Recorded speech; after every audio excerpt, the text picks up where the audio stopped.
C'est vers de colère que le bâtonnier de l'Ordre des avocats du Cameroun condamne des actes qu'il qualifie de barbares sur un avocat, Maître Richard Tamfou.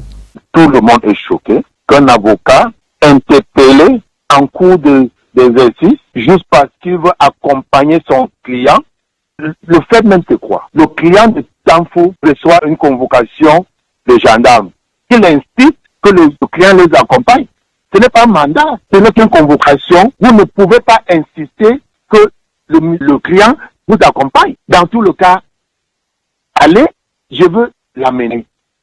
C'est là où il se verse sur Tamfou, il bastonne Tamfou, il ramasse Tamfou, il jette dans la voiture, il commence à piétiner comme si c'était un serpent. Dans quel pays? Dans quel siècle?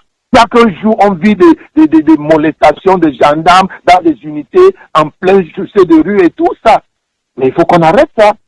Il faut en finir avec de tels traitements dégradants, martèle-t-il. Un point de vue partagé par le professeur Maurice Kamto, qui évoque une torture intolérable sur l'avocat Maître Richard Tamfou qui a été humilié.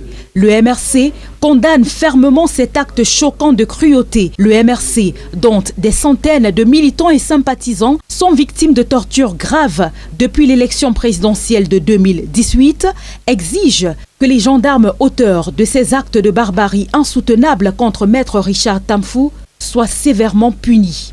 Des sanctions, c'est aussi ce qu'exige le réseau des défenseurs des droits humains en Afrique centrale, le REDAC. Nous avons trouvé le colonel Bikele, qui représentait la gendarmerie, qui a passé le temps à demander des excuses et à dire que les sanctions strictes seront prises. Il nous a rassuré que les sanctions seront prises. Politiques et acteurs de la société civile s'accordent à dire qu'il faut aller au-delà des messages portés et agir sans délai pour mettre un terme à ces pratiques inqualifiables qui menacent désormais la paix sociale dans notre pays.